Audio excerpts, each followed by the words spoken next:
Who's ready to be Big Man IRL? For the base of the Big Man cosplay, I started by making a pattern made out of a bunch of 11 by 17 sheets of paper. You can use smaller paper if that's all you have. You just have to make sure that they're all taped together and you get a big giant sheet.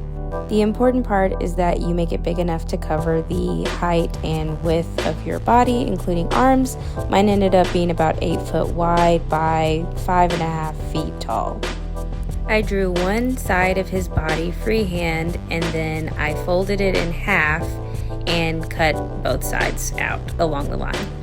Once I had a general pattern, I measured it and decided how much foam and fabric I needed to buy. I found some 1/4-inch foam in the sewing department and I laid it out in strips along the pattern. I used this adhesive to glue the edges of the strips together, and then I cut along the lines of the pattern. Then I repeated this process so that I would have one side for the front and one side for the back. I also cut out some shapes for the little small fins and the tail and glued those onto one side. And 10 yards worked just fine for my needs. For the fabric, I found 10-foot round tablecloths at my local Goodwill that I had to dye, but I do not recommend this. It was a lot of fabric to dye, and it kind of came out a little bit uneven and splotchy. I would just buy king-size dark gray sheets next time. I cut out the fabric using the foam shapes that I just made, leaving about a 1.5-inch margin around the edges so that I could fold it over and glue it.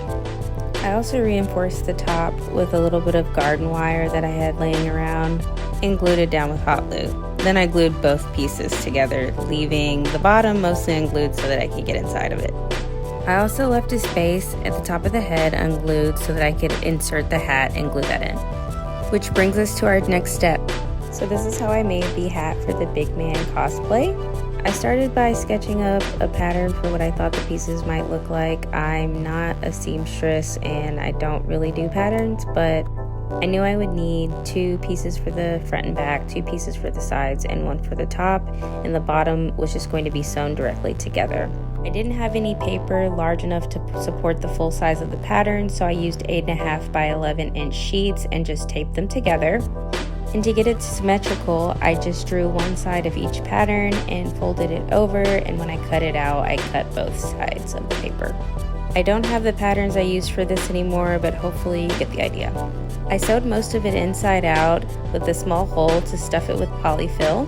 It was a little too floppy with just the polyfill, so I added a wire coat hanger that I kind of bent and shaped inside to support it. After that, I dyed the rope that I found a nice red color. I made the gold details on the sides of the hat out of some oven-baked Sculpey clay and painted them gold. Then I glued them onto the sides of the hat and took a red fabric marker to make the designs. The pattern I made ended up being a little too thick on the sides, so if I had to do it over again, I'd make that a little thinner, but otherwise, I think it came out great, and I hope yours does too. Since my aspect ratio was a little different than the original character, I put a transparent overlay of the original character on top of an image I took of my actual pattern.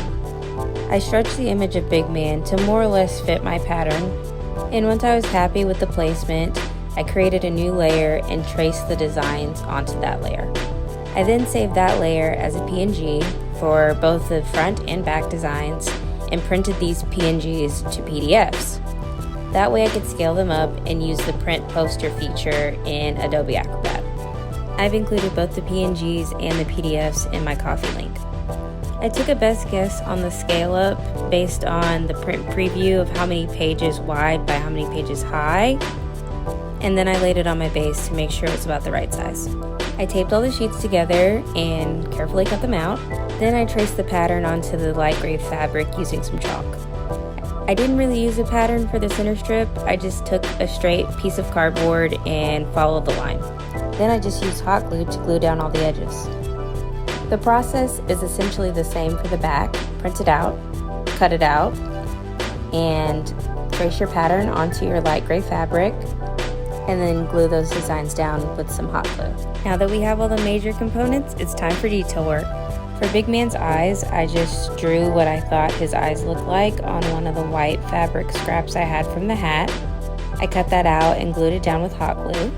For the upper mouth, I cut 2 oval shapes out of the light gray material. Then once I had one side of them glued, I stuffed a little polyfill to give it a 3-dimensional look and glued down the rest.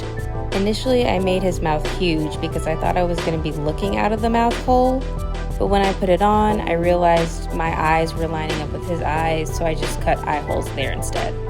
I hated the size of the mouth that I first drew, so I just cut another piece of light gray fabric out, glued it down over the old mouth, and made a new one. It's okay to make a mistake or change your mind about something. To make the tail more stiff, I added some floral wire inside and sealed the edges with some fray check so that the material wouldn't unravel everywhere. Finally, I cut handholds, and I'm ready to party. Watch.